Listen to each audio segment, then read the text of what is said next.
Hey club members, this is your president, Daniel Cavender. I want to tell you about the NSL Kit Design Competition that we're going to kick off today on October 15th, 2015.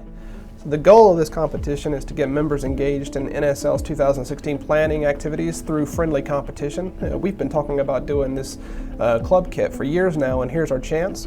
In this competition, we're going to have prizes for first, second, and third place. This is an opportunity for us to create something memorable.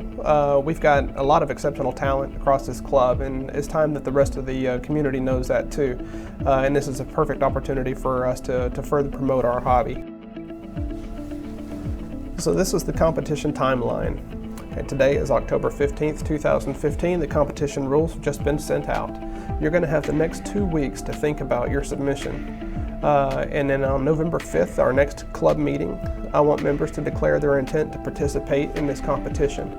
From that point on, the projects will have 1 month to come up with their design submission. On December 3rd, we're going to have the kit judging at the HERA meeting. Members will bring their completed rocket and their kit information, and judges will evaluate those submissions according to a scorecard that's in this presentation. On January 7th, we're going to have a kit acquisition strategy meeting, and this will be when the club discusses and decides how to acquire the kits and what quantities. I want the designer to be the lead on these activities. Then the kits can either be full procurements or partials, either from one or several different contracts, and we can even manufacture parts in-house. But we'll make all those decisions at that meeting on January 7th.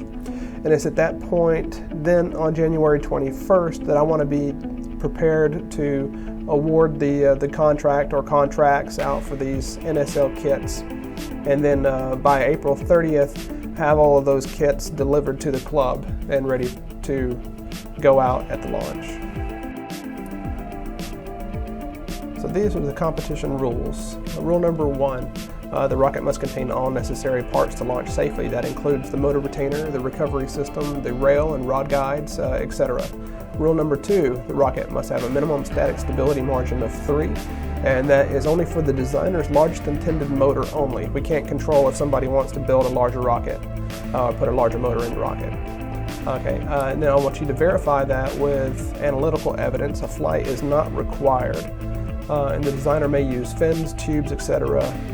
To achieve the stability requirement. Rule number 3, the design should incorporate elements of rockets built here in the Rocket City. You may draw on the aesthetics of rockets like the Redstone, the Saturn V Space Shuttle, or SLS. And the rocket may use decals, wraps, bond-on features, paint, and the instructions, etc. Rule number 4, it must incorporate the HERA logo somehow, and you can find the HERA logo on the website.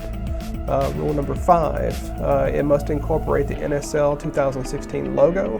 You may use the draft logo for now until the official logo art is complete, and that will be available on the website.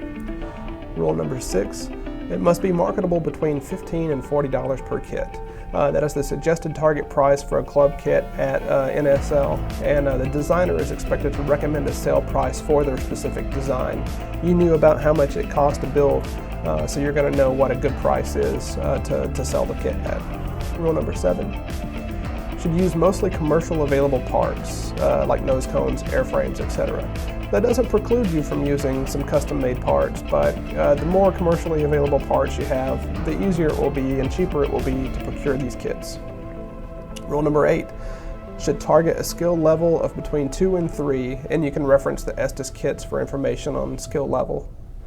And rule number 9, must be designed in compliance with details of the National Association of Rocketry's Model Rocket Safety Code that pertains to the design of hobby rockets.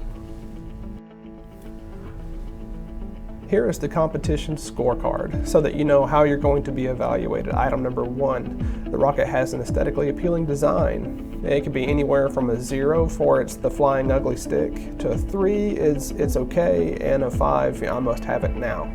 And you will rank that in the score column. You'll see that some of the columns are blacked out just to tell you which column that the answer should go in. Okay, item number 2, rocket includes the HERA logo. If it's a yes, there's a 5 points there. If not, 0 points. Number 3, the rocket includes the NSL 2016 logo. If yes, put 5. If no, put 0.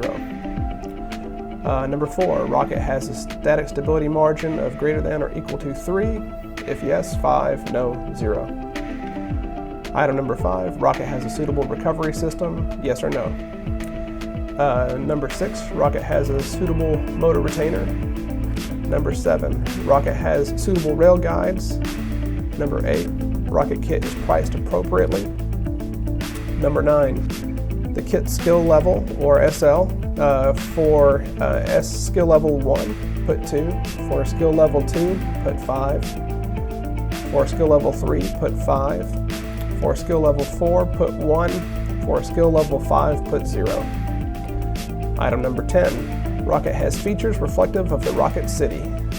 If not really, put a 0. If yeah, there you can see some elements there, put a 3. And if it really embodies Huntsville, put a 5.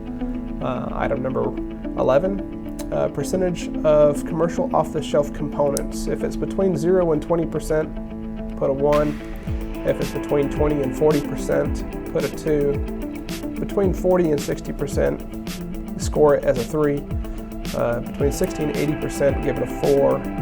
And between 80 and 100%, give it a 5. Item number 12, designer has included detailed assembly instructions, yes or no. Item number 13, designer has developed an acquisition strategy, if so, yes or no.